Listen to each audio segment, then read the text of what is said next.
SKD university, आपकी हमारी अपनी यूनिवर्सिटी। चुने एक ऐसी डगर जो आपको मंजिल के करीब पहुंचाए, जहां आपकी अभी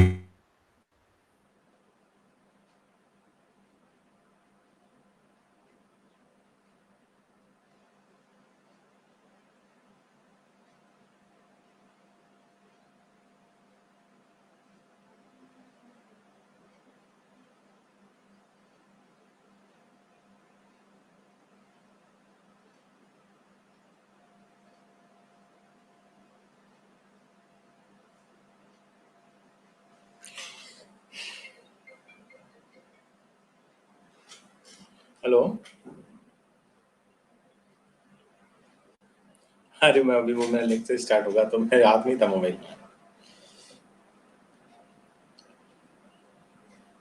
हाँ वो आज वो था ना, वो एक विशेष मेथोलॉजी वाली जो एक वर्कशॉप थी, उसके अंदर एक लेक्चर रखा था। तो हनुमानगढ़ में कोई यूनिवर्सिटी है नहीं, ना अभी हो शुरू होगा अभी।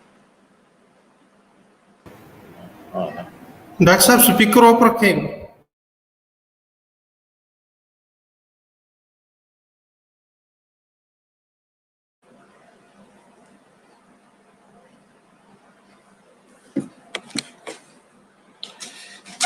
तो राजेश जी आप कहाँ से हैं?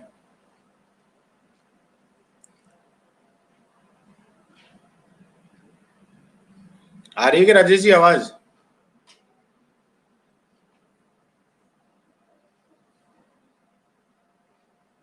जी सर, मैं अभी मिलता हूँ। अभी ऑनलाइन लाइव आ रहे हैं हम फेसबुक पे। हाँ। रघुनाथ जी कोई प्रॉब्लम है क्या? नहीं सर, इसको बीच से वो वीडियो गायब हो गया। कोई नहीं, आप कंटिन्यू वीडियो से, कोई नहीं, अपने लाइव चल रहा है ना अभी। हाँ अभी चल रहा है सर, आप लाइव कर सकते हैं। ठीक है, राधे श्याम जी जुड़ गए? राधे श्याम जी जुड़ गए हैं सर, एक मिनट। चलो मैं कंटिन्यू करता हूँ, कोई बात नहीं। नहीं सर, जुड़ एक मिनट रुक जाइए। SKD यूनिवर्सिटी, आपकी हमारी अपनी यूनिवर्सिटी। चुने एक ऐसी डगर जो आपको मंजिल के करीब पहुंचाए, जहां आपकी अभिलाषाओं को मिले एक नया रास्ता, जो ले चले आपको प्रगति के पथ पर आत्मविश्वास के साथ। आइए राजस्थान की एक ऐसी संस्था में जो आपकी सोच को एक नई उड़ान दे, जो मंजिल तक पहुंचाने को तैयार है। ये है आपकी हमारी अपनी साडी SKD यूनिवर्सिटी। पंजाब और राजस्थान के बीच में बसी one of India's top university. हजारों विद्यार्थी, सैकड़ों अध्यापक, ऑल द अवार्ड्स। सच कहूं, SKD is the best place for learning. बड़ी व सुंदर इमारतें और मैदान SKD यूनिवर्सिटी के परिसर को अद्भुत बनाते हैं। हमारे लिए शिक्षा सिर्फ क्लासरूम की 4 दीवारों तक सीमित नहीं है। अच्छे शिक्षक आपके साथ ट्यूटर की लगातार बैठकें होती हैं, जहां आप कोई भी प्रश्न पूछ सकते हैं, और साथ ही एक अच्छी राउंडेड पर्सनालिटी विकसित करने के लिए सह पाठ्यक्रम गतिविधियां आवश्यक होती हैं। पुस्तकालय में सभी छात्रों की आवश्यकताओं को पूरा करने वाली विभिन्न किताबों के साथ भारतीय और विदेशी लेखकों की पुस्तकों का संग्रह है। यहाँ लाइब्रेरी में पुस्तकों के अलावा प्रोफेशनल इंजीनियरिंग पत्रिकाओं और अन्य विश्व स्तरीय पत्रिकाओं की सदस्यता तथा संग्रह है। सिर्फ नंबर पाने के लिए नहीं, अनुभव कीजिए विश्व स्तरीय सुविधाओं को, जो आपको बनाए प्रतिभावान व कुशल। हम आपके अवसरों को और बेहतर बनाने व व्यक्तित्व विकास के लिए यहाँ कम्युनिकेशन स्किल पर विशेष ध्यान देते हैं, जो जीवन भर आपकी मदद करता है। SKD विश्वविद्यालय में हम कोशिश करते हैं कि छात्र को उनकी पसंद के अनुरूप कौशल प्राप्त हो तथा उद्योग जगत के लिए वे उपयोगी हों। कंप्यूटर शिक्षा का एक अविभाज्य हिस्सा बन गया है और तकनीकी शिक्षा उच्च स्तरीय तकनीक द्वारा संचालित है। कंप्यूटर विज्ञान और सूचना प्रौद्योगिकी के लिए विशेष लैब, जो सभी विभागों के छात्रों के लिए एक मार्गदर्शक की तरह है। यहाँ ई-जर्नल, ई-बुक्स और अन्य शोध कार्य देखकर, पढ़कर उससे ज्ञान बढ़ाते हैं। इंटरनेट कनेक्टिविटी वाईफाई के साथ उपलब्ध है। प्रयोगशाला आधुनिक उपकरणों से अच्छी तरह से सुसज्जित है और विषय के सिद्धांतों और अभ्यास को समझने के लिए पर्याप्त जानकारी देती है। संबंधित शिक्षकों की देखरेख में छात्रों के उपयोग के लिए कॉलेज में अलग अलग प्रयोगशालाओं जैसे भौतिकी, रसायन विज्ञान, जीव विज्ञान, एसकेडी यूनिवर्सिटी के पाठ्यक्रम को विशेष रूप से डिजाइन किया गया है, जो स्कूल 10+2 से उत्तीर्ण होने के तुरंत बाद लॉ ग्रेजुएट बनने के इच्छुक छात्रों को शामिल करता है। ये छात्रों की सही नींव रखने में मदद करता है और आपको एक सच्चे कानून पेशेवर के रूप में विकसित करता है। खेल और फिटनेस हमारे दैनिक जीवन में एक बहुत बड़ा रोल निभाते हैं। एसकेडी यूनिवर्सिटी अति आधुनिक खेल व फिटनेस सुविधा प्रदान करता है। विशाल परिसर में मेस सुविधा के साथ छात्र और छात्राओं के लिए अलग अलग छात्रावास हैं। कई मायनों में छात्रावास का जीवन परिसर में एक छात्र के जीवन को परिभाषित करता है। प्रत्येक हॉस्टल में इंडोर गेम्स और व्यायामशाला के लिए अलग अलग कमरे हैं। कुछ शिक्षा को एक दायित्व मान सकते हैं, कुछ इसे एक पेशा मानते हैं, लेकिन कुछ ही इसे जुनून के रूप में देखते हैं। श्री खुशहाल दास यूनिवर्सिटी छात्रों के बहुआयामी विकास के लिए हमेशा तत्पर है। ये राजस्थान के हनुमानगढ़ जिले का देश को आगे ले जाने की दिशा में एक मजबूत कदम है। ये है हम सबका विश्वविद्यालय। एसकेडीएस साडी यूनिवर्सिटी, एसकेडी यूनिवर्सिटी साडी यूनिवर्सिटी, एसकेडी यूनिवर्सिटी साडी यूनिवर्सिटी, एसकेडी यूनिवर्सिटी साडी यूनिवर्सिटी, साडी यूनिवर्सिटी एसकेडी यूनिवर्सिटी।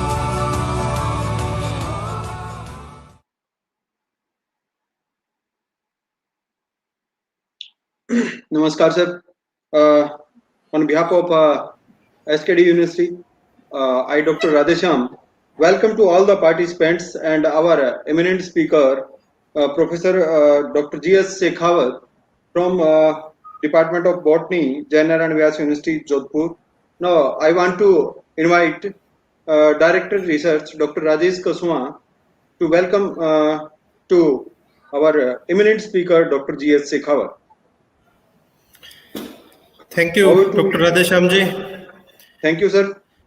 आज के इस ऑनलाइन वर्कशॉप के दूसरे दिन में श्री कुशालदास विश्वविद्यालय के इस फेसबुक पेज पर और यूट्यूब चैनल पर सभी का स्वागत है। सबसे पहले मैं सभी जो हमारे साथी जुड़े हुए हैं उनसे निवेदन करूंगा कि इस फेसबुक पेज को ज़्यादा से ज़्यादा शेयर करें, लाइक करें और जो लिंक उनको भेजा गया है वो आगे अपने ग्रुप्स में सेंड करें ताकि जो लोग अभी तक जुड़े नहीं हैं वो हमारे साथ जुड़ सकें।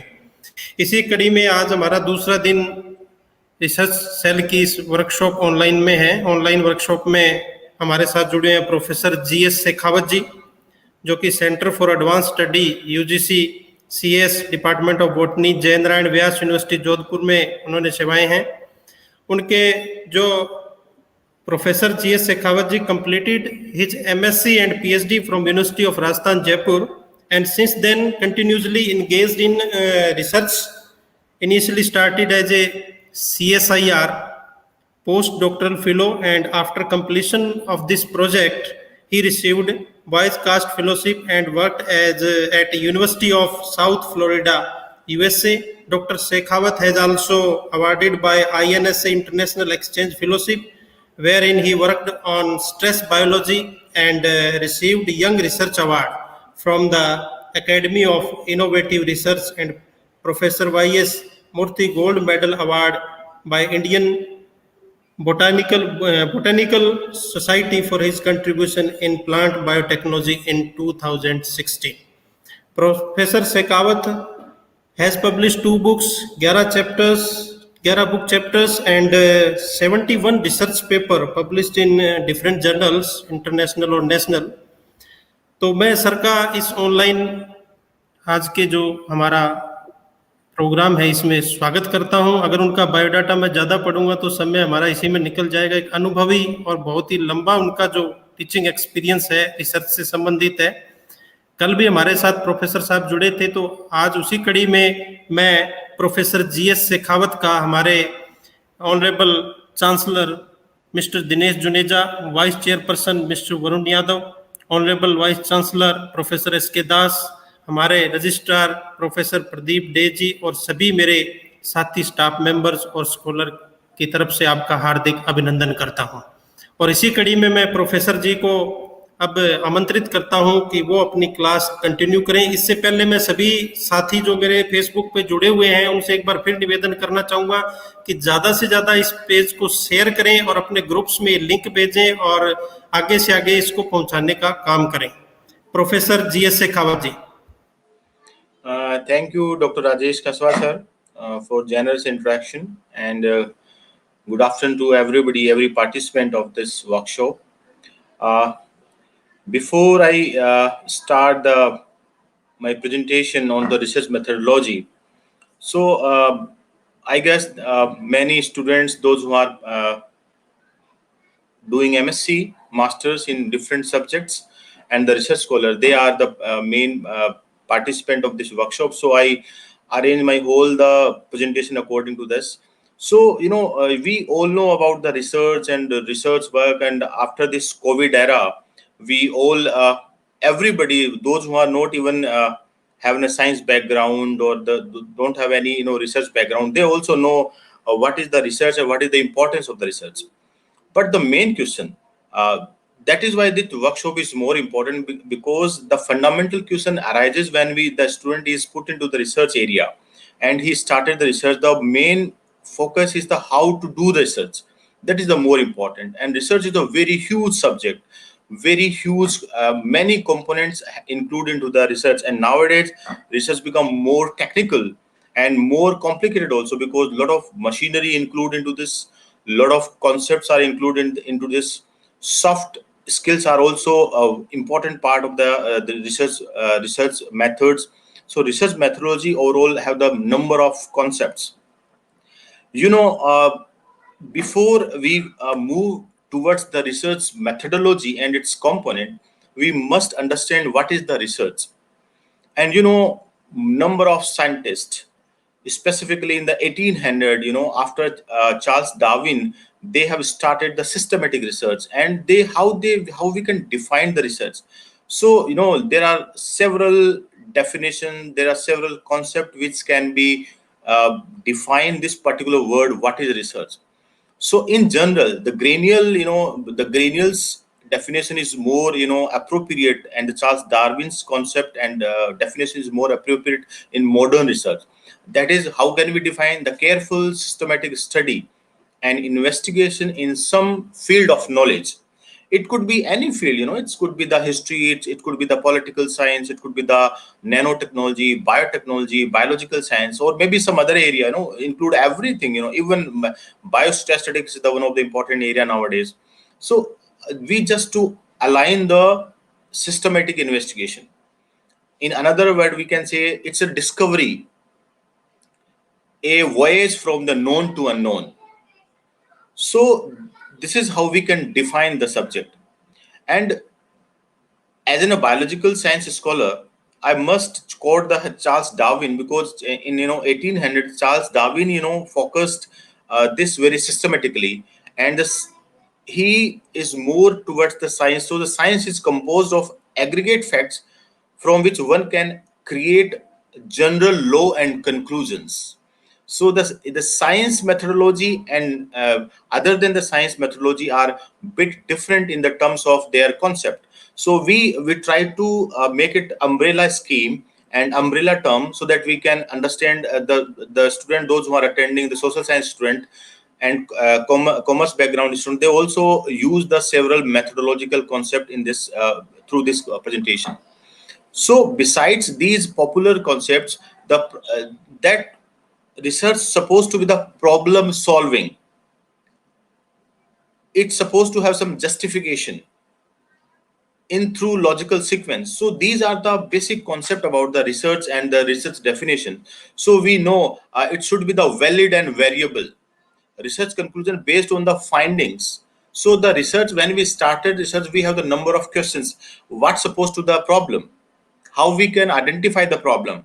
If somebody is having an archaeological survey, so which sites to be selected to be for the archaeological study? if you have an historical background, which character you supposed to take for some specific, the historical heroes you can take for your research.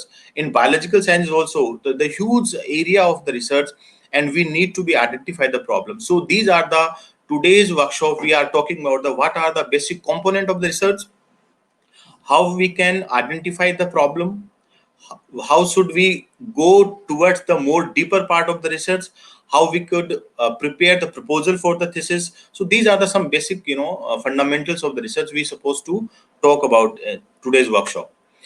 So simply you just forget about these definitions, because the many every scientist, every researcher, every philosopher have its own definition about the research, but it's simply an effort to be closer to the truth. It's maybe any type of the research, if you have historical facts, so you just to close towards the truth through your research, which research you are doing. You have opted specific methodology. If there is an archaeological, so if you find the some specific place and you find some of the facts of the archaeological facts, historical facts, political facts, biological facts, or the physical sciences facts. So just simple mean the research is all about to know the truth. So this is the simple and very important definition of the research. And before we going to the detailed part of the research methodology, we need to know some basic concept about the research. These basic concept, what are the basic concept? We can classify the research. One is you have a specific curiosity. Out of curiosity you create a knowledge, that is also part of the research. But where you put that research, you in every day-to-day life, in when you the people, those who are working on the biological sciences, animal science or plant sciences, they find some specific disease onto the plant, but they are not doing any research, but they identify this. But out of curiosity they gather this information and put into in the form of paper or form of article. That is the part of the basic science research. So the basic science research are the fundamental of all the further researches. So the as an technical researcher, or out of curiosity you can create a knowledge, amount of knowledge you have created, that could be the applied knowledge, or that could be the fundamental or academic knowledge, that is classified into the basic science research or basic research. The next part of the research is the applied research. Applied research, on the basis of the basic science research, you advance the knowledge through the technology, that is categorized into the applied science research or applied research. That science mean that not mean ki only science student can do the research. That means every subject is could have an applied research. And then application research, applicational research, when that is more about the science and the technology, science and technological field, and economics also, because the economics people also use the software and all that, so they can also have a utility based research. These research, that when you create some device, you have a lot of contamination of water, you create a small device through which you can calculate the contamination percentage or contamination intensity of the water. Contamination, most of the students are belongs to the Ganganagar and Novangarh. So the the rice field is putting a lot of urea, so the soil microbiology is get disturbed, soil pH is get disturbed. So you can make a device to identify the level of contamination, soil contamination, water table contamination. So these are the utility based research. Then why we do the research? What are the why we do all the putting a lot of money into out of it, putting a lot of time of the every scholar and a lot of university are working onto the different area of research. Just how we can make life better, how we can know the truth, the historical truth, the political truth, and then archaeological truth. So just to know the truth so that we can make the life better. So this is the different category of the research. You can the basic science research, applied research, and application based research. These are the three important classification of the research. And thereafter, on the basis of, you can make besides these, once you identified your research area, then you start your work. So then another part of the research is, funding and why we do research. So these are the concepts we discuss in the later part of this presentation.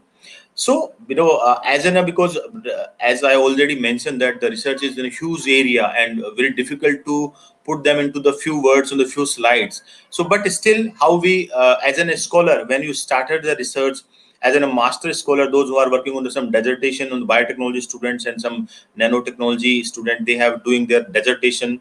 And nowadays, the other subject also, the social science subjects, they're doing the soft skill research. So how they start? What are the component of the research? How they can begin the research? So as in research mean you can prepare some documentation. So documentation is having some specific format. What is the format of that?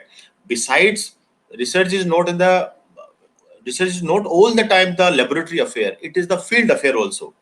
So when you go to the field, you all to the different type of the exposure. The field exposure is very important in the research. So, but when we comes to the documentation, that what are the problem of your research? So that is very important. What is the problem? Then how you can choose this problem? That is on the basis of literature.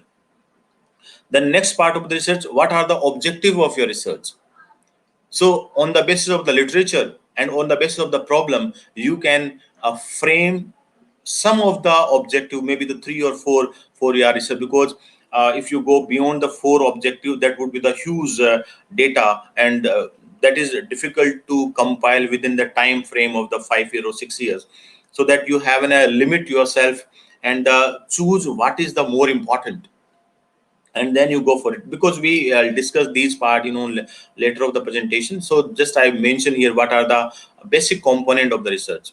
Then hypothesis, that is the most important part of the research methodology. What is your hypothesis? If your hypothesis is good, then you can able to deliver the good result also. And good results mean you come up with a good conclusion, and that would have the relevant in the terms of application part, and that would be the relevant in the terms of to generate and to comes bit closer to the truth. So the hypothesis is very important. Then this is also be discussed in later part. Then research design and methodology, because this whole the webinar or the workshop is on the research methodology. So how you design your research? That means what are the tools which are going to use into their research? If you are the social science student, you need some software, some questionnaire you have to be a frame for your methodology. If that you are working on the science field, that means you have to be identify some of the equipments which you are going to use. So before and then some protocol also, because you cannot frame the research problem without any methods are standardized. So you have to be standardized some of the standardized of the methods. The conceptual framework of the research methodology is also very important. Doctor साहब बीच में थोड़ा निवेदन है, आप screen को share करें, थोड़ा medium Hindi भी रखें साथ में, हमारे पास बच्चे हैं, थोड़ा सा मेरे पास कमेंट्स आ रहे हैं, तो निवेदन आपसे। स्क्रीन शेयर नहीं हो रही मेरी तरफ अभी? नहीं हो रही है जी। स्क्रीन तो मैंने शेयर कर रखी है शायद।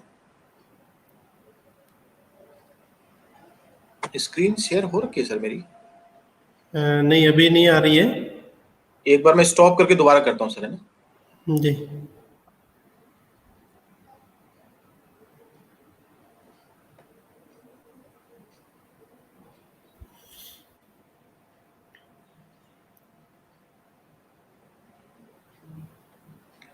अभी हो रही है सर? नहीं, अभी नहीं आ रही। एक मिनट, कुछ प्रॉब्लम हो रही है? हमने सुबह करके देखी। हमारे टेक्निकल इंचार्ज सुन पा रहे हैं तो वो प्लीज कांटेक्ट करें। सर अभी आया नहीं है? अभी हो रही है सर? हाँ अभी हो गई।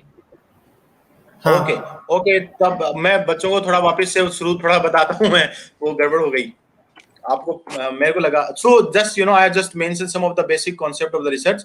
तो इसका एक ही मतलब है कि how we can know the truth, that is the research. And to know the truth we need some of the methodological part of it. So this is how we can, this is the slide I need to be share with the all again because you are missed this slide.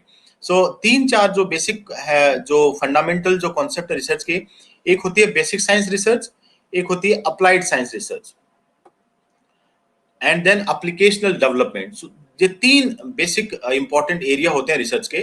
तो जो अपन university में करते हैं, जो कि social science department में हो रहा है या हिस्ट्री डिपार्टमेंट में हो रहा है, वो बेसिक साइंस रिसर्च का पार्ट होता है, बिकॉज उसके बेसिस पे हम नॉलेज को क्रिएट करते हैं, नॉलेज को अमाउंट ऑफ नॉलेज बढ़ाते हैं किसी हिस्टोरिकल फिगर के बारे में, या कोई आर्कियोलॉजिकल सर्वे किया तो आपने कोई हनुमानगढ़ के पास में कोई साइट मिली जो कि इंपॉर्टेंट है, may be the part of some civilization, कोई आपको अर्थन पोर्ट मिला, तो on the basis of these process you can create an knowledge, and this could be the through systematic approach और थ्रू आउट ऑफ क्यूरियोसिटी. कुछ लोग होते हैं वो जो कि यूनिवर्सिटी में नहीं पढ़ रहे होते हैं, लेकिन make an a good agricultural tool, that is also part of research. And nowadays there are lot of, बहुत सारी एजेंसी ऐसी हैं जो कि उनको डॉक्यूमेंटेड कर रही हैं, जैसे इंडिया में एक है NIF foundation, national innovation foundation. तो जो फार्मर होते हैं, जो अपने किसान होते हैं, या कोई मैकेनिक होता है, उन्होंने कोई नया कोई टूल बना दिया जो कि बाद में डॉक्यूमेंटेशन हो जाता है और उसका पेटेंट भी हो जाता है, वो एक आउट ऑफ क्यूरियोसिटी रिसर्च है. और एक है बेसिक रिसर्च. उसके बाद जो इंपॉर्टेंट पार्ट आता है वो अप्लाइड साइंस रिसर्च का आता है, या अप्लाइड रिसर्च आता है. On the basis of basic research, जो आपने बेसिक रिसर्च यूनिवर्सिटी में करी है, उसके बेसिस पे हम अप्लाइड रिसर्च करते हैं, और वो है एडवांसमेंट ऑफ टेक्नोलॉजी. आपने मोबाइल टेक्नोलॉजी को देखो, पहले मोबाइल कैसे आते थे और फिर बाद में कैसे आए, लेकिन ये मोबाइल बने कैसे? फिजिक्स और मैथ्स की जो रिसर्च थी, बेसिक रिसर्च, उसके बेसिस पे बने. तो that is known as the applied research. And applied research के बेसिस पे जो इसका जो टूल बना, that is known as the application development, and that is for the utility application. आपने मोबाइल का जो एडवांसमेंट देख रहे हो, सॉफ्टवेयर में देख रहे हो, माइक्रोचिप में देख रहे हो, बायोचिप्स में देख रहे हो, तो ये जो है, ये 3 कैटेगरी होती है रिसर्च की: बेसिक रिसर्च, अप्लाइड रिसर्च और developmental research. So these are the 3 important component. Why we do this research, हम ये क्यों करते हैं? इसका बेसिक एक ही तरीका है, how we can improve the quality of life of individual. उसके अंदर सभी आ जाते हैं. जो हमारे फार्मर्स को, पहले हमारी मैनुअल फार्मिंग होती थी, आजकल मैकेनिकल हो गई है, सब ट्रैक्टर और दूसरे वो है. तो that is through the research. पहले बहुत महंगा होता था मैकेनिकल टूल, आजकल बहुत सस्ता हो गया. तो हर कोई भी आजकल आपको देखेंगे कि मैकेनिकल मैनुअल फार्मिंग नहीं करता है, कैमल से या बैल से नहीं करते हैं, सब टूल से करते हैं. तो ये सब रिसर्च हुआ कैसे? बेसिक साइंस रिसर्च हुई, फिर अप्लाइड हुई, फिर एप्लीकेशन डेवलपमेंट हुई. तो इस तरह से ये रिसर्च का 3 कैटेगरी, इंपॉर्टेंट कैटेगरी में हम इसको डिफाइन कर सकते हैं. तो before going into the research part, you need to know these 3 important concept. What are the category of research. Then हम फंडिंग कहाँ से ले सकते हैं, उसको हम फंडिंग कैसे कर सकते हैं, हमारा जो रिसर्च उसका डॉक्यूमेंटेशन कर सकते हैं, वो हम इसमें आगे वाली स्लाइड में पढ़ेंगे.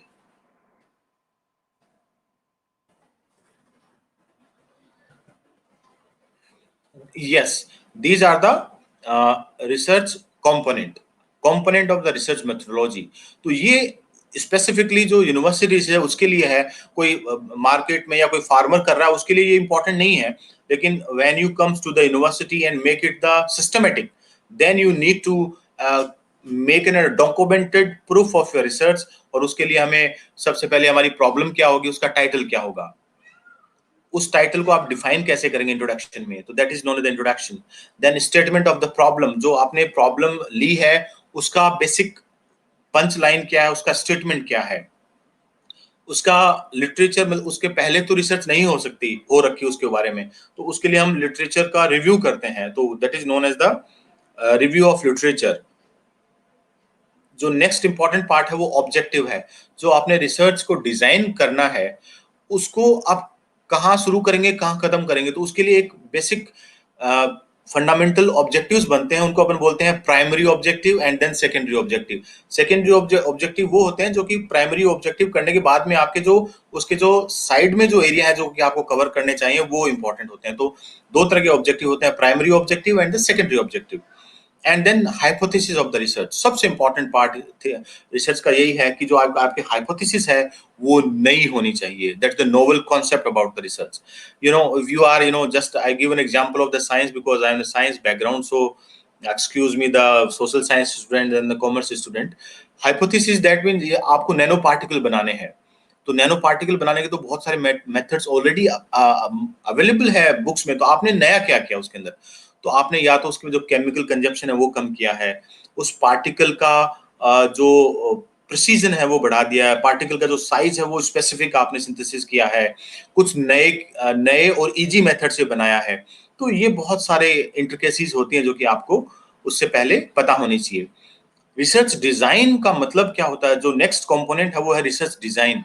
How you design your research, that mean what are the steps of the research. पहले आप क्या करेंगे, फिर सेकंड स्टेप में क्या करेंगे, थर्ड में क्या करेंगे। तो that is the research design and the conceptual of the framework. These two components comes together into the research component. Then आपने ये कर लिया, हाइपोथेसिस बना लिया, आपने रिसर्च को डिजाइन कर लिया और उसके मेथोडोलॉजिकल पार्ट को फाइनलाइज कर लिया। देन उसके बारे में है आपको उसकी रिपोर्ट कैसे बनानी है। जो एमएससी वाले बच्चे हैं वो डिसर्टेशन की रिपोर्ट बनाएंगे, जो थीसिस कर रहे हैं, जो पीएचडी कर रहे हैं वो थीसिस बनाएंगे।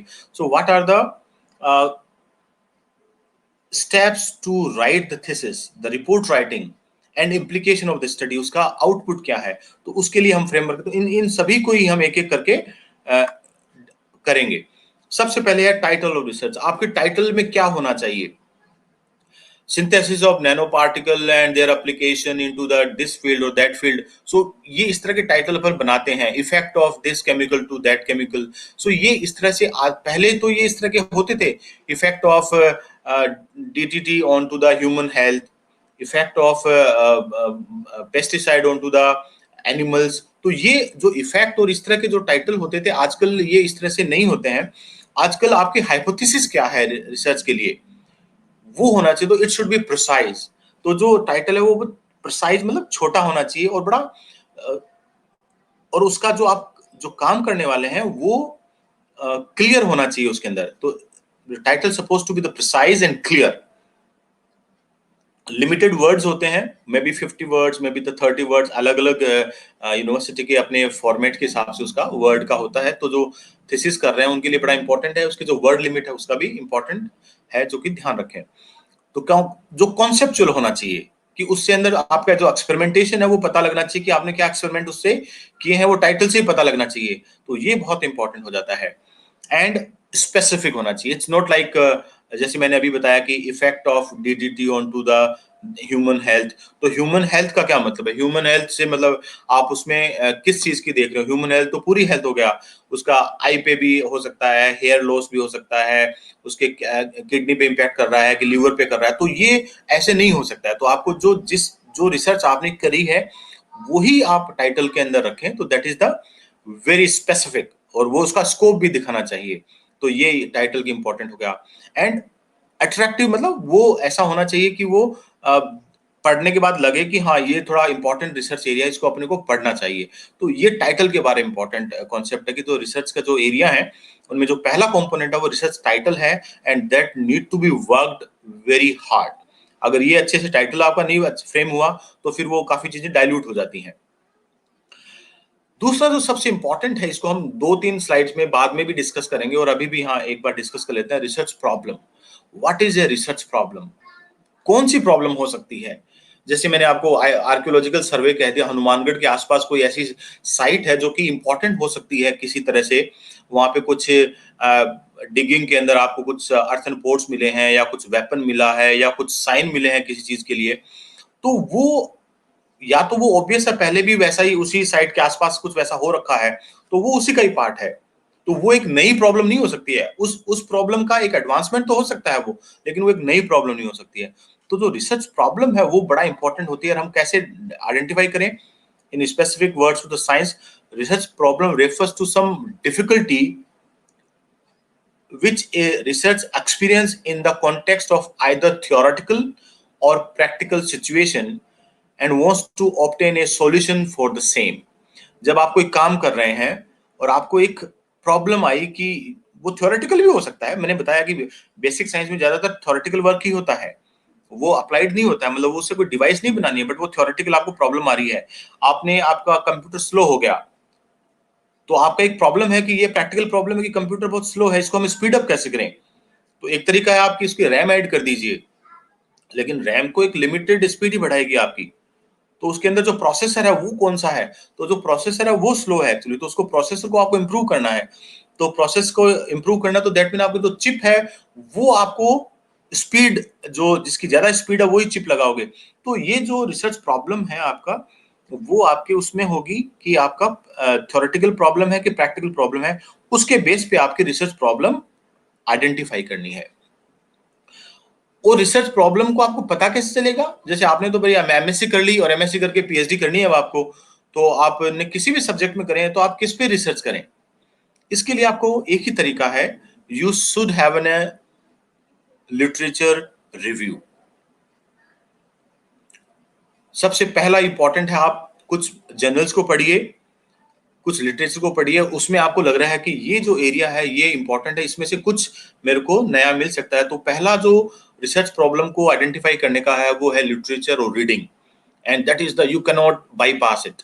if you are not read properly, you cannot review literature properly, you cannot do better research।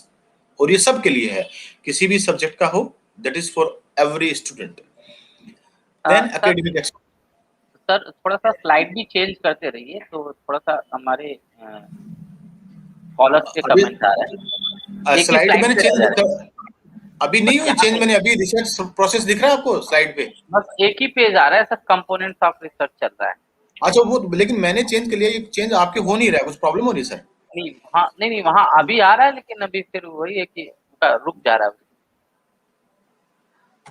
हाँ ठीक है सर, आपको दिख रहा होगा सर स्क्रीन पे, आप क्रॉस वेरीफाई कर लीजिएगा, क्लिक करना पड़ेगा सर आपको। हाँ जी। हाँ नहीं, वो मैंने तो क्या उसको वो स्क्रीन मोड में कहा, चलो अब ठीक है, मैं इसमें ऐसे करता हूँ, आप वाले के साथ देख के करता हूँ, नहीं तो वो हो नहीं रहा है, क्योंकि मैं जब स्क्रीन बड़ा कर लेता हूँ तो फिर मैं आपको नहीं देख पाता हूँ, मतलब स्क्रीन, आप वाली स्क्रीन नहीं देख पाता हूँ। हाँ, सो दिस इज, अब आपको दिख रहा है सर मेरी वाली स्लाइड जो दिख रही है रिसर्च प्रॉब्लम वाली? हाँ अब सही है, सोर्स ऑफ रिसर्च प्रॉब्लम। हाँ यस यस, सो ये इंपॉर्टेंट है, सबसे जो इंपॉर्टेंट जो है कि हम रिसर्च प्रॉब्लम को आइडेंटिफाई करने के लिए, अब तो ठीक है सर, हिंदी वाला कोई इश्यू थोड़ा आ रहा था। नहीं ओके सर, ओके। हाँ, तो थोड़ा सा आदत वो छूट गई एक्चुअली, बहुत लंबा टाइम हो गया हिंदी वाला। तो चलिए मैं ट्राई करता हूँ। सो तो पहला जो इम्पोर्टेंट है वो आपका लिटरेचर है और रीडिंग है, मतलब रीडिंग मतलब बुक्स रीडिंग, और लिटरेचर मतलब जर्नल का रिव्यू, जर्नल एडिटेड बुक हैं। आपको आजकल इंटरनेट सोर्सेज भी बहुत रिलायबल हैं बहुत सारे, तो उनको भी आप कर सकते हैं। So that is a very important, you can not bypass the reading and literature. And then academic exposure. Academic exposure से मतलब मेरा क्या है, यहाँ पे जिस यूनिवर्सिटी से आप अटैच हैं, आपने कुशलदास यूनिवर्सिटी से आपने मास्टर्स किया है किसी भी सब्जेक्ट में, तो वहां का जो एक्सपोजर आपको बहुत काम आएगा, क्योंकि वहां के टीचर से आप लगातार टच में है, वहां आप वर्कशॉप भी करवा रहे हैं, तो बहुत सारे एकेडमिक पीपल उस वाले यूनिवर्सिटी में आ रहे हैं, तो that is known as the academic exposure. So you have some academic exposure. If you do not have, then you can contact to your faculty, your research cell, so that they'll be help you out to identify the research problem. Then experience, जो कि आपका student का experience नहीं होता है, वो आपको किसी प्रोफेसर के साथ ही अपना वो करना पड़ेगा, शेयर करना पड़ेगा। तो ये एक इम्पॉर्टेंट वो हो गया। सो ये that is the experience. Then field exposure, ये बहुत इंपॉर्टेंट है आजकल, इसका बहुत, that is the very important. एक तो क्या होते हैं, अपने ट्रेडिशनल रिसर्च करते हैं, आप अपने टीचर के पास गए और वो उसने कोई प्रॉब्लम बता दी, आपने रिसर्च की आइडेंटिफाई कर लिया। जो फील्ड एक्सपोजर है वो बहुत इंपॉर्टेंट है, और वो young generation can do this more better. So field exposure that mean आपने कोई फील्ड में गए और आपने आपके वहां पे सरसों लगी हुई है या चावल लगाओ, वहां पे आपने कुछ देखा कि कुछ नई तरह की डिजीज उस पैथोजन वहां पे उस राइस पे है, या पैडी फील्ड्स पे है, या व्हीट फील्ड्स पे है, उसको आपने कलेक्ट किया सैंपल को और अपनी यूनिवर्सिटी में आए, और वहां पे जो आपको बायोटेक्नोलॉजी जो बॉटनी पढ़ा रहे हैं सर, उनसे आपने डिस्कस किया, तो उनको लगा कि नहीं, ये तो रिपोर्टेड डिजीज नहीं है, नई डिजीज है जो कि हनुमानगढ़ के फील्ड्स में आ रही है या गंगानगर के फील्ड्स में आ रही है। फिर आपने उसको आइडेंटिफाई किया, that is known as the field exposure. So very important area, और वो किसी के साथ भी वो स्टूडेंट ज्यादा अच्छा से कर सकते हैं। मैं क्योंकि इतना फील्ड में नहीं जाऊंगा जितना कि स्टूडेंट जा रहा है, वो हो सकता है फील्ड बच्चा कोई जो है किसी गांव से आ रहा है और वो मोटरसाइकिल से आ रहा है, साइकिल से आ रहा है, रास्ते में उसने कुछ आइडेंटिफाई कर लिया, किसी प्लांट में फ्लावर में कुछ डिजीज देख ली, किसी जैसे गेहूं की बाली पे कोई प्रॉब्लम देख ली, या कुछ चावल की उस पे देख ली, तो उनको आप आइडेंटिफाई करके और अपना कर सकते हैं। That is known as the field exposure.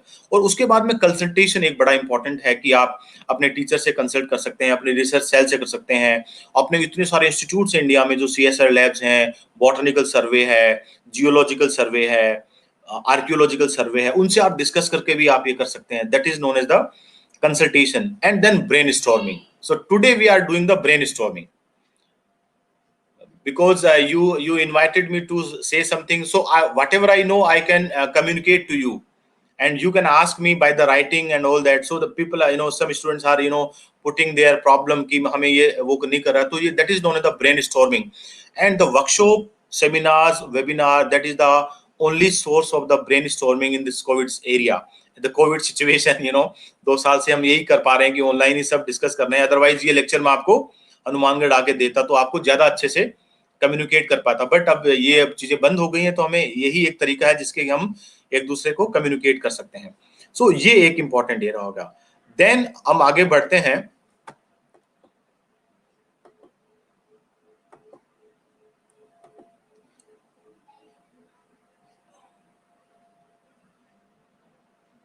Screen नहीं आई, स्क्रीन आई सर मेरी नई वाली स्क्रीन? यस आ रही है सर।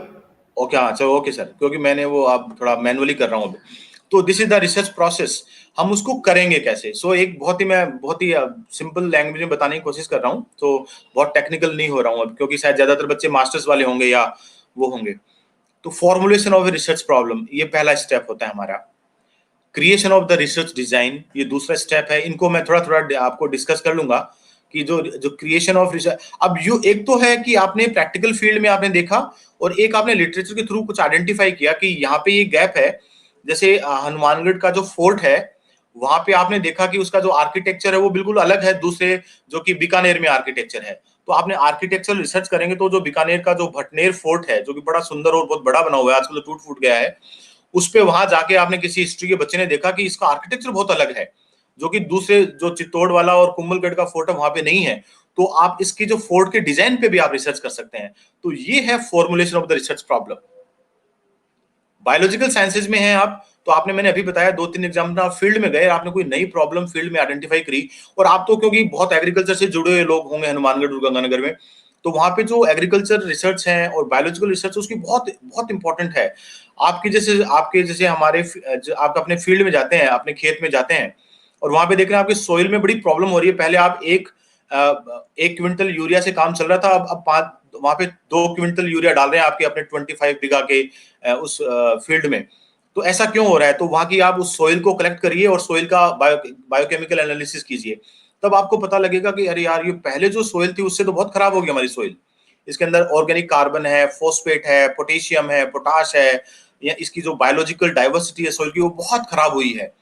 तो हमें इसको क्या करना है? तो ये जो प्रॉब्लम्स हैं इनको हमें रिटर्न में लेके आना पड़ेगा, तभी जो एग्रीकल्चर के अंदर हम इंप्रूवमेंट कर सकते हैं। अब बाकी अभी केमिकल फार्मिंग हम कर रहे हैं, अब हमें शिफ्ट होना पड़ेगा बायोलॉजिकल फार्मिंग पे। और बायोलॉजी की इंपॉर्टेंस तो आप सब देख ही रहे हैं कि एक वायरस ने कितनी सारी चेंज कर दी है। तो हमें वो जो हेल्दी माइक्रोब्स हैं हमारे सोइल में उनको रीस्टेन करने पड़ेंगे और उनकी हमें स्टडी करनी पड़ेगी। तो ये कंपोनेंट है। Well, in all conditions, because very important how to write the research। तो 2-3 चीजें हैं जो कि फंडामेंटल है। आपने लिटरेचर आपने रिव्यू किया, हाइपोथेसिस किया, आपने ऑब्जेक्टिव्स बनाए, और जो मेथड्स हैं वो हमें डिस्कस करने हैं कि वो मेथड्स कौन से होंगे, और उसके जो मेथड्स को फुलफिल करने के लिए प्लान क्या होगा। तो methods of research and plan of research, so ये जो इंपॉर्टेंट है। और then finally you comes to the your results and conclusion. So एक रिसर्च में हम बोलते हैं पिरामिडिकल, जो पिरामिड शेप्ड जो रिसर्च है वो होती है। पहले आप फंडामेंटल्स जो आइडेंटिफाई करेंगे, उसके बाद कॉन्सेप्ट्स डेवलप करेंगे with the help of literature, with the help of books, with the help of brainstorming, with the help of your interaction with your professor or your teacher. So that is help you to make an hypothesis. So ये 4 हो गया। फिर बाद में उस research का M क्या है, सबसे जो कोई भी अपन लेते हैं, जैसे आपने आपके सोइल का एनालिसिस किया, तो आपने क्यों किया, उसका पर्पस क्या है, ये बहुत इंपॉर्टेंट हो जाता है। तो that is known as the aim of research, और उन्हीं एम्स को हम बनाते हैं ऑब्जेक्टिव्स। एंड उन ऑब्जेक्टिव्स को फुलफिल करने के लिए हमें कौन कौन से मेथड चाहिए। आपको फील्ड में जाने के लिए एक आप कोई टूल चाहिए जो आप चले जाएंगे किसी भी टूल जो कि ऑब्वियस है। देन वहां पे जो कलेक्शन ऑफ सॉइल है उस सॉइल का कलेक्शन कैसे करें, उसके कुछ मेथड्स हैं, कुछ एग्जिस्टिंग मेथड्स हैं और कुछ आप अपने नए तरीके से भी कर सकते हैं और उन दोनों को कंपेयर कर सकते हैं। तो ये हो गया कलेक्शन मेथड्स। देन उस सॉइल का एनालिसिस, वहां से आप सॉइल लेके अपने कुशलदास यूनिवर्सिटी में आके और वहां पे अपने लैब में आके उसका एनालिसिस स्टार्ट किया। तो एनालिसिस के कुछ मेथड्स पहले से अवेलेबल हैं और कुछ मेथड्स आपने डिजाइन कर रहे हैं, नए कर रहे हैं, तो उसको अपन बोलते हैं प्रोटोकॉल्स। तो वो प्रोटोकॉल्स क्या है, तो ये जो मेथड्स हैं इनको अपन पिरामिडिकल अप्रोच में करें तो हमारे लिए थोड़ा सा आसान हो जाता है कोई भी रिसर्च करना और किसी भी रिसर्च में बहुत अच्छे रिजल्ट्स लेके आना। Then finally comes to the constructing the hypothesis and the formulating of the research. कोई भी टास्क आप आइडेंटिफाई कीजिए कि आपको करना क्या है। मैंने पहले भी मेंशन किया कि the initiate your research on the basis of your out of your curiosity, out of your brainstorming session and with the personal consultation of the to the researcher or the scholar or the professors. So ये पहला task है आपका। इसके बाद में इसमें से कुछ निकलेगा कि हमें जो बायोलॉजिकल एग्रीकल्चर है उस पे काम करना है। बायोलॉजिकल एग्रीकल्चर हो गया तो बायोलॉजिकल एग्रीकल्चर का मतलब तो बहुत है। आपको पल्सेस ग्रो करनी है, आपको वीट ग्रो करना है, कि आपको पैडी ग्रो करना है, कि आपको वेजिटेबल्स ग्रो करनी है। तो एग्रीकल्चर में तो सब आ गया, लेकिन आप सब पे काम नहीं कर सकते, आप किसी एक ही क्रॉप पे काम कर सकते हैं। तो वो क्रॉप आइडेंटिफाई कीजिए और अब कौन सी क्रॉप आइडेंटिफाई किए उसमें आप लिटरेचर सर्वे कीजिए। लिटरेचर में जो जिस एरिया में कम काम हो रखा है, हो सकता है कोई आपकी एंडेमिक क्रॉप हो, कोई ऐसी वेजिटेबल हो जो कि हनुमानगढ़ गंगानगर में ही लगती है, जयपुर में नहीं लगती है, तो आप उसी पे काम कीजिए क्योंकि वो वहां की इंपॉर्टेंट क्रॉप है और इंपॉर्टेंट वेजिटेबल क्रॉप है जो कि और कहीं कम लगती है, लगती भी है तो कम लगती है, तो उसका रिसर्च भी वहां पे नहीं हो पाएगा क्योंकि जहां पे ज्यादा लगेगी वहीं रिसर्च होगा। राइस तो पूरी दुनिया में लग रहा है तो वहां पे सब करेंगे। हाँ, राइस की कोई वेराइटी है जो कि सिर्फ हनुमानगढ़ में लगती है तो आप उस पर काम कीजिए।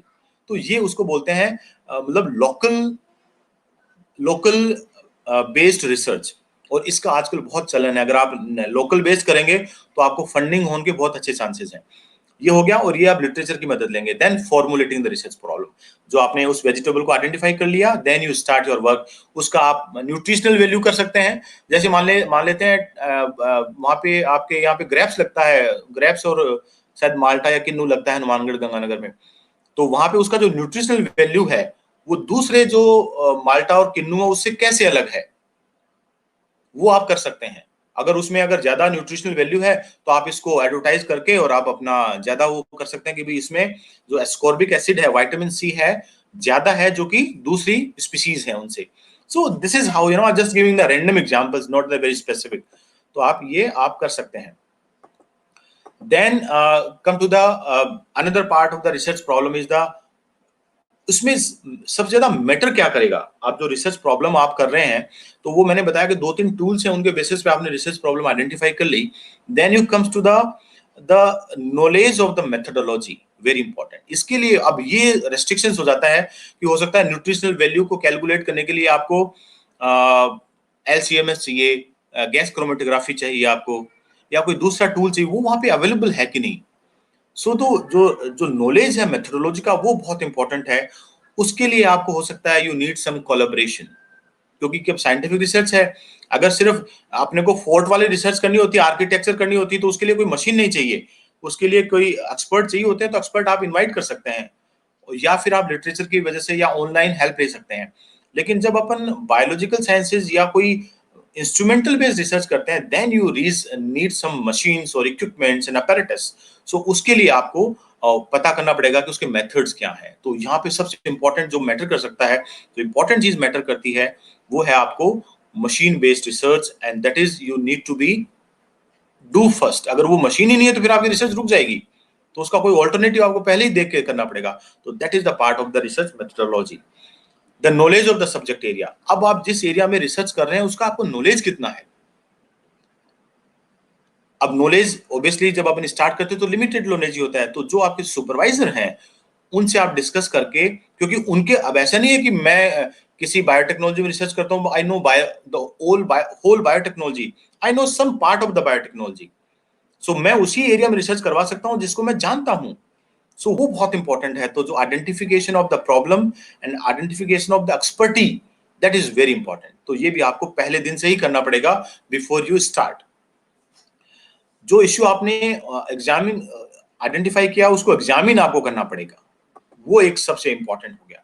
तो ये 2-3 जो चीजें हैं बहुत इंपॉर्टेंट अपने उसमें आ जाती है। So finally we comes to the formulation of the research problem. That mean title बना रहे हैं हम यहाँ पे, टाइटल को फाइनलाइज कर रहे हैं। टाइटल का मतलब टाइटल तो बाद में बनेगा, बट उसकी जो प्रॉब्लम है वो इंपॉर्टेंट है। रिसर्च क्या हो सकता है, क्या टॉपिक हो सकता है, 2-3 चीजें हो सकता है कि आप कैसे आइडेंटिफाई किए। तो जैसे आपने बीएससी कर रहे हो, कोई बच्चा बीएससी किया है या एमएससी किया है। बीएससी उसने केमिस्ट्री, बॉटनी, जोलॉजी या केमिस्ट्री, मैथमेटिक्स और फिजिक्स, ये 3 कॉम्बिनेशन होते हैं। कोई बच्चा बॉटनी में अच्छा है, कोई जोलॉजी में अच्छा है, कोई केमिस्ट्री में अच्छा है, तो उनके बेसिस पे आप अपनी मास्टर्स करते हैं।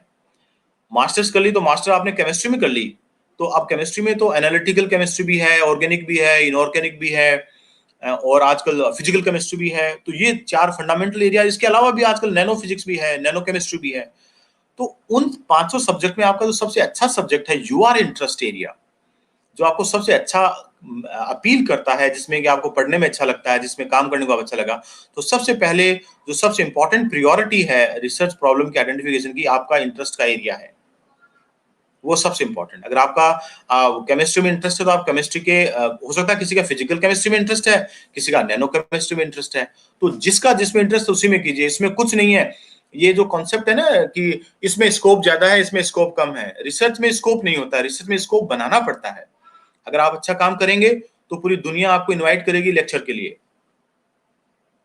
अब मैं लास्ट में सिखाऊंगा कि पूरे, मैं एक एंजाइम है हीम ऑक्सीजनेज, उस पे काम करता हूं। तो the whole world is, the 4 people is working on the haem oxygenase. एक साउथहम्पटन में है मैथ्यू टेरी, एक अर्जेंटीना में है कैरिना बेलेस्ट्रेसी, और एक नानजिंग यूनिवर्सिटी के अंदर है, और चौथा मैं हूं। तो हम उस एंजाइम पे सिर्फ 4 ही लोग काम करते हैं। तो जब भी उस एंजाइम पे, उस प्रोटीन की बात आती है तो हमें सबको कॉल करते हैं वो लोग। तो ये हमें बनाना पड़ता है एक्चुअली। कभी रिसर्च का ये नहीं होता है कि इस एरिया में ज्यादा रिसर्च में स्कोप है, इसमें नहीं है। तो रिसर्च में ये तो पहला इंपॉर्टेंट जो कॉन्सेप्ट है रिसर्च प्रॉब्लम का, वो आइडेंटिफाई करो। आपका जो इंटरेस्ट है उसी में ही काम करना है, मेरे कहने पे या किसी के कहने पे नहीं, अपने दोस्त के कहने पे नहीं कि ये दोस्त अगर ये पैथोलॉजी में काम कर रहा है तो आप भी पैथोलॉजी में करो, आप फिजियोलॉजी में करो, आप मॉलिक्यूलर बायोलॉजी में करो, जो भी आपका इंटरेस्ट का एरिया। पहली बात जो आपको ध्यान रखनी है, your level of expertise as well as of your supervisor. मैंने बताया आपको पहली बात कि मैं बायोटेक्नोलॉजी में काम करता हूं, लेकिन मैं प्रोटियोमिक्स में ही काम करता हूं, मैं बायोकेमिस्ट्री में काम नहीं करता, या मैं नेचुरल प्रोडक्ट्स पे काम नहीं करता, तो मैं नेचुरल प्रोडक्ट्स को इतना अच्छे से नहीं बता पाऊंगा आपको। तो जो आपका जो एक्सपर्टी है खुद का प्लस आपका सुपरवाइजर का, दोनों को एक्सपर्टी को मीट आउट करते हुए चीज को आप आइडेंटिफाई करना है। आपने बिल्कुल ऐसी चीज ले ली, ना तो आपका सुपरवाइजर उसके बारे में कुछ ज्यादा जानता है, ना आप ज्यादा जानते हो, तो फिर आप प्रॉब्लम में रह जाओगे, फिर आप काम करने में बहुत दिक्कत होगी आपको। तो ये बहुत इंपॉर्टेंट है। तो ये सबसे पहले आपको आइडेंटिफाई करना है। देन 2-3 चीजें और बता देता हूं इसके बारे में, फिर अब इसको थोड़ा वो करते हैं। लिटरेचर रिव्यू का सबसे इंपॉर्टेंट है आजकल जो आपके टीचर हैं डॉक्टर राधेश्याम जी, और वो सब आपको बताते हैं कि आजकल बड़ी प्रॉब्लम है कि you can not copy somebody's data.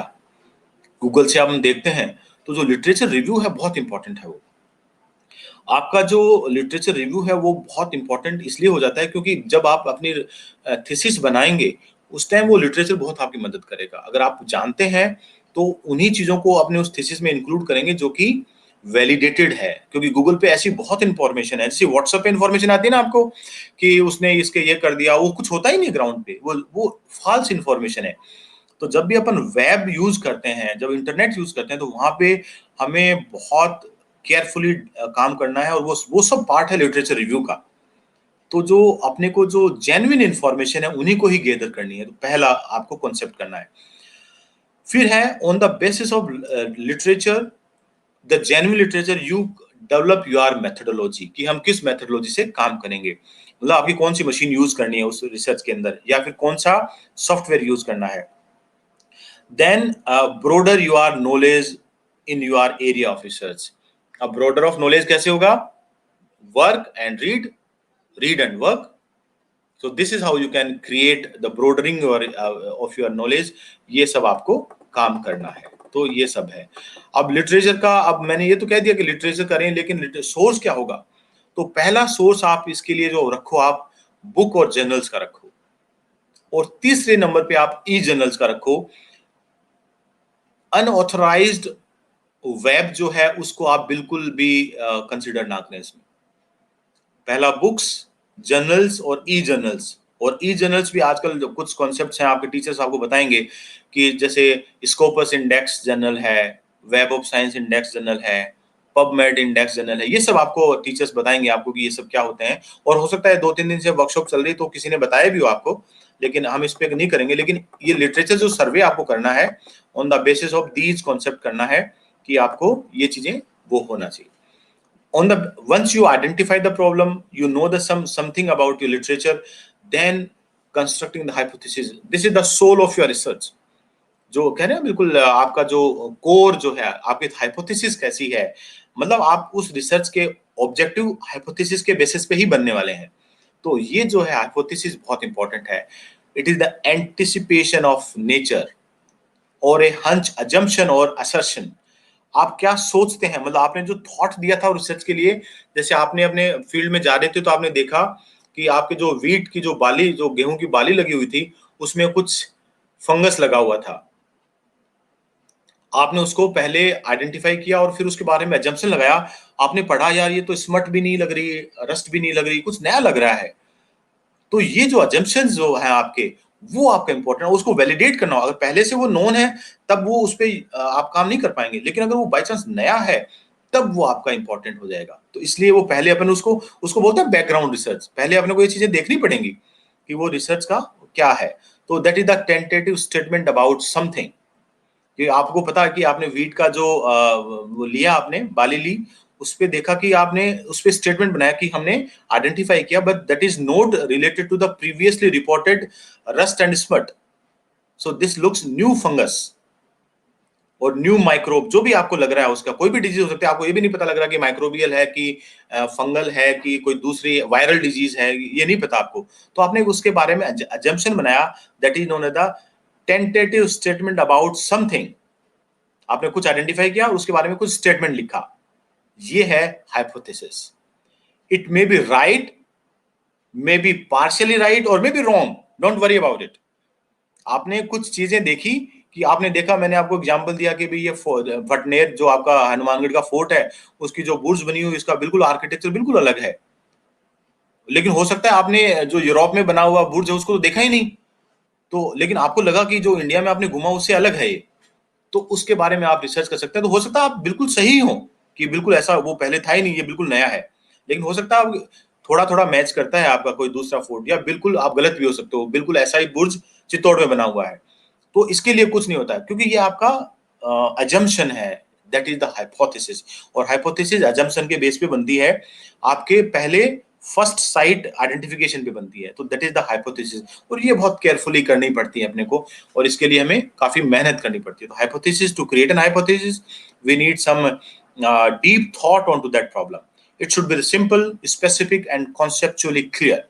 और हाइपोथेसिस ऐसा नहीं है कि अपन कोई बड़ी कॉम्प्लिकेटेड हाइपोथेसिस बनेंगे, हम जैसे कोई नया रास्ता ढूंढ रहे हैं कहीं का, इधर से जाएंगे उधर से जाएंगे, ऐसे नहीं। बहुत बेसिक होनी चाहिए, मतलब फंडामेंटल होनी चाहिए, स्पेसिफिक होनी चाहिए हाइपोथेसिस, और कॉन्सेप्ट होनी चाहिए। ये तीन चीजें आप हमेशा ध्यान रखो जब भी आप अपनी हाइपोथेसिस बना रहे हो। वो थोड़ा it's suppose to be the fundamental, मतलब सिंपल होनी चाहिए, यूनिक होनी चाहिए, मतलब पहले उसके बारे में बहुत ज्यादा काम नहीं होना, अगर काम भी हो रखा है तो कम काम हो रखा है।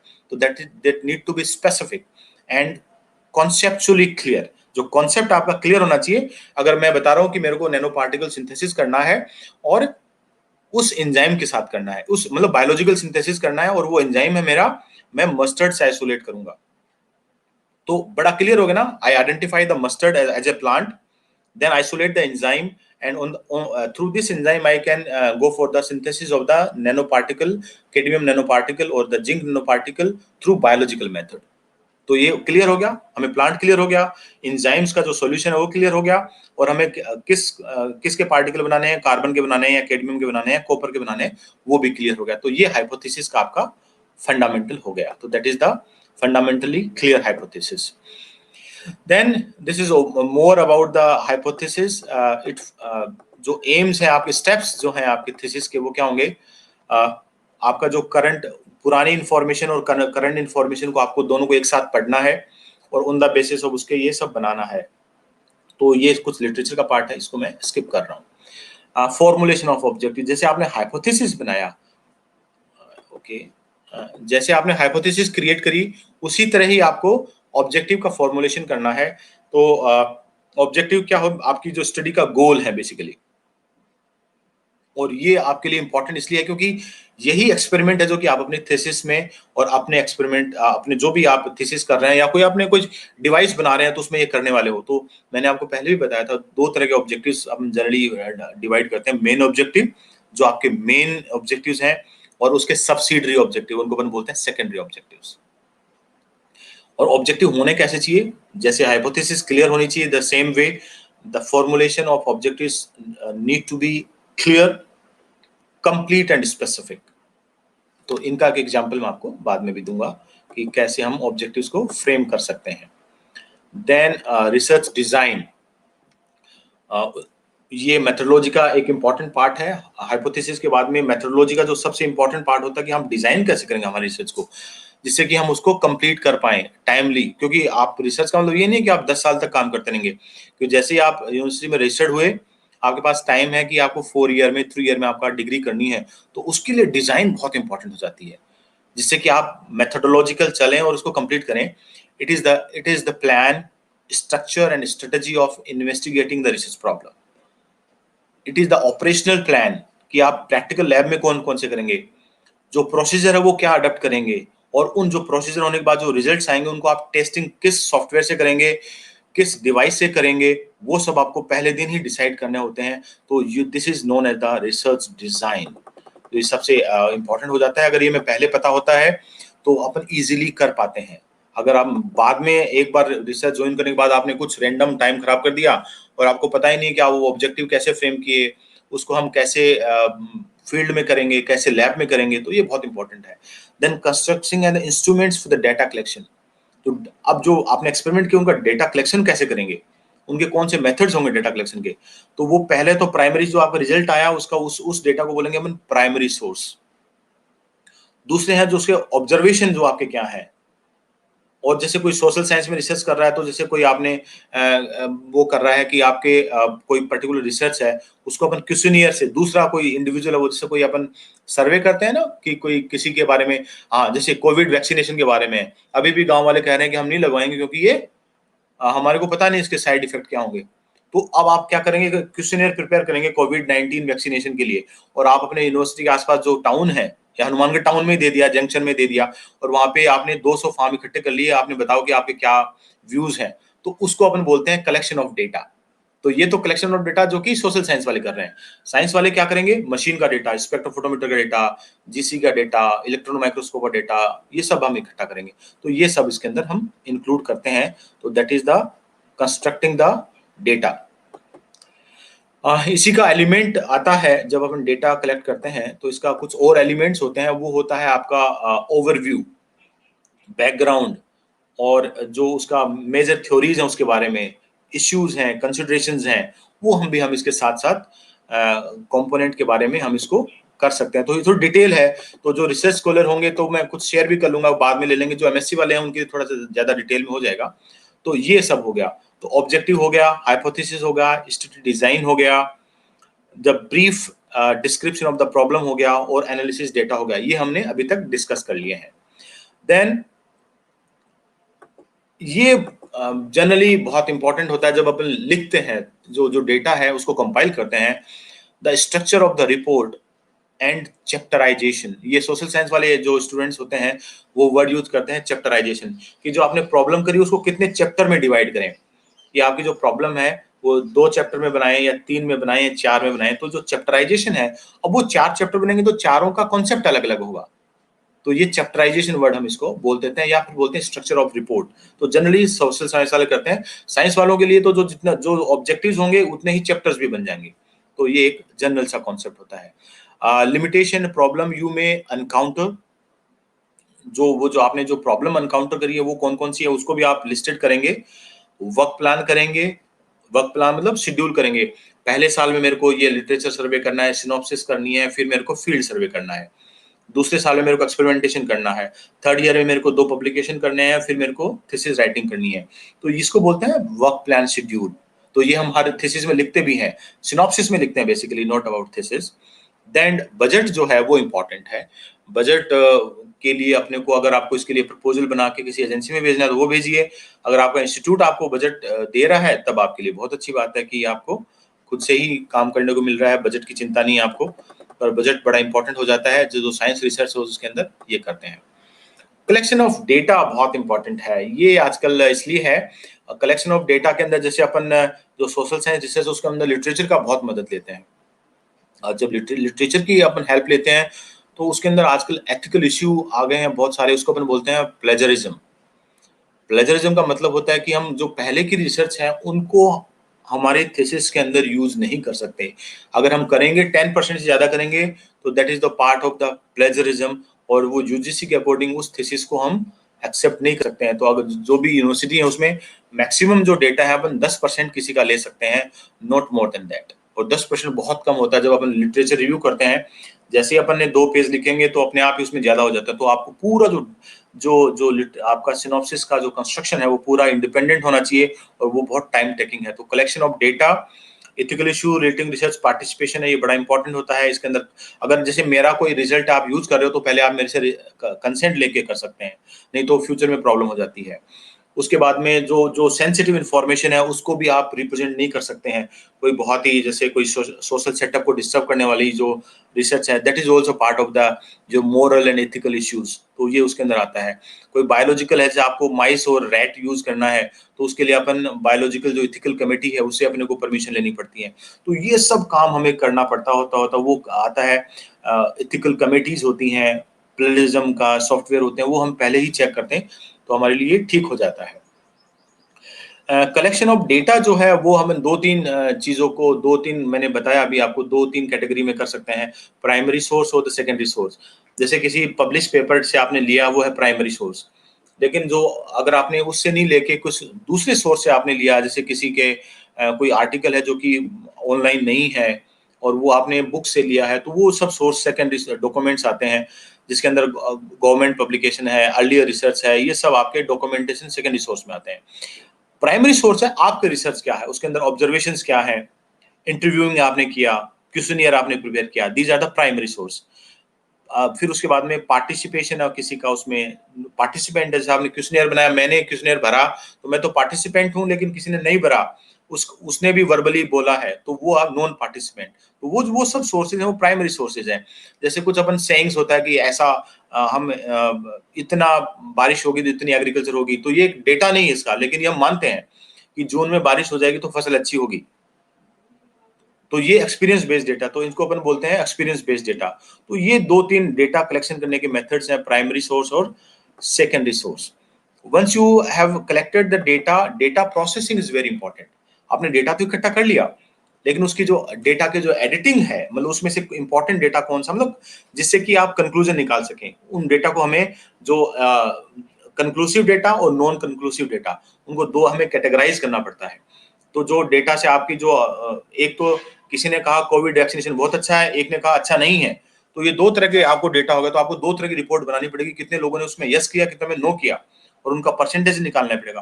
परसेंटेज निकाल के फिर उनका जो स्टैटिस्टिकल एनालिसिस करना पड़ेगा, then you can come to the conclusion. So the processing data is very important. Data की कोडिंग करनी पड़ती है, रिसर्च में हम डेटा डायरेक्ट नहीं लिखते हैं। डॉक्टर साहब निवेदन है, थोड़ा कंक्लूड करें, टाइम इज ओवर। बस हो गया, 2 मिनट का ही हो रहा है बस। ओके।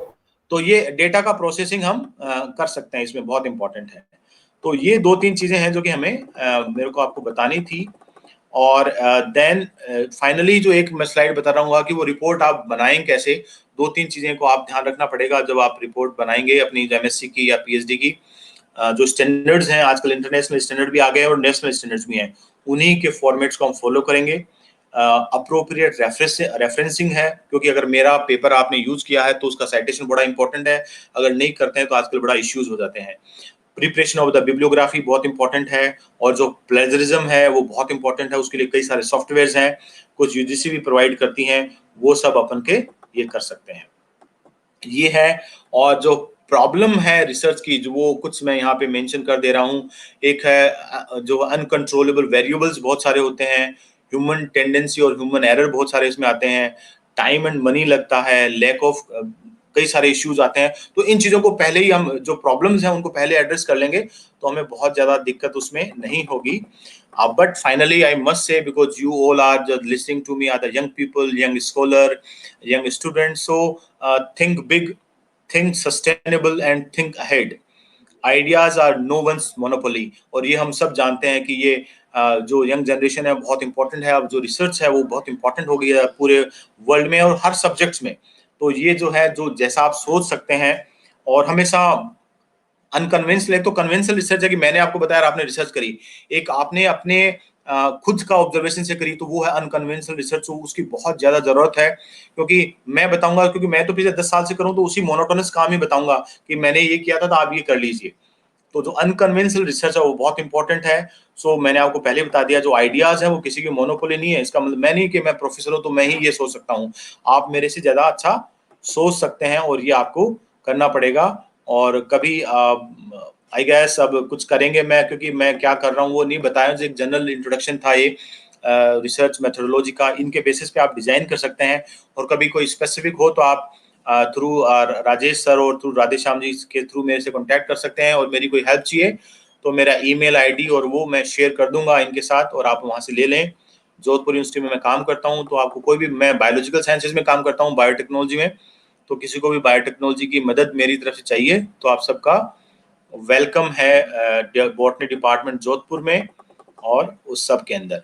तो ये सब है, और आपका बहुत बहुत धन्यवाद राजेश जी, राधेश्याम जी, आपने मेरे को इनवाइट किया और इतना बच्चों के साथ इंटरेक्शन का मौका दिया। Thank you very much. Thank you professor GS Shekhawat ji, आपने अपना कीमती समय हमारे स्कॉलर्स को दिया और बहुत ही डिटेल से आपने रिसर्च के बारे में बताया, और आपका सहयोग हमेशा हमारे साथ रहेगा, हम भी आपके साथ जुड़े रहेंगे। और इसी क्रम में मैं बता देना चाहता हूं कि श्री कुशालदास विश्वविद्यालय का मुख्य उद्देश्य शिक्षा के साथ साथ कृषि और खेलों के क्षेत्र में भी छात्रों और खिलाड़ियों को बुलंदी तक ले जाना है। उसी क्रम में मैं आपको बताना चाहूंगा कि 2021-22 के एडमिशन श्री कुशालदास विश्वविद्यालय में शुरू हो चुके हैं।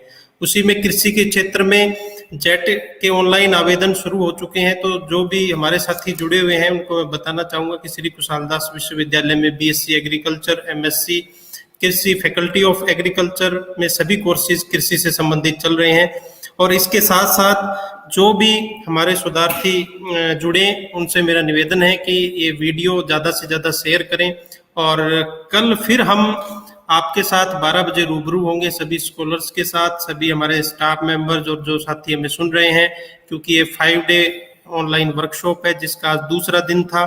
कल फिर हमारे साथ एक और नए एक्सपीरियंस्ड हमारे गेस्ट स्पीकर हमारे से जुड़ेंगे जो रिसर्च से संबंधित विषयों पर चर्चा करेंगे। मैं विश्वविद्यालय प्रबंधन का हार्दिक आभार प्रकट करता हूं कि उन्होंने हमें ये प्लेटफॉर्म दिया है। इसी के साथ साथ मैं बताना चाहता हूं कि जैसे खेलों की बात हुई तो श्री कुशालदास विश्वविद्यालय में क्रिकेट का इंटरनेशनल स्तर का ग्राउंड लगभग अंतिम रूप में है, तैयारी चल रही है, उसकी प्रोग्रेस पे कार्य है। उसके साथ साथ 18 और इंटरनेशनल गेम्स के जो ग्राउंड्स हैं वो अपने अंतिम रूप में तैयारी पर हैं। तो आप सभी से मेरा निवेदन है कि श्री कुशालदास विश्वविद्यालय के इस फेसबुक पेज को ज़्यादा से ज़्यादा लाइक करें और शेयर करें। एक बार फिर अंत में मैं कहना चाहूँगा प्रोफेसर GS शेखावत जी का बहुत बहुत धन्यवाद, सभी सुनने वाले श्रोताओं का बहुत बहुत धन्यवाद। Thank you.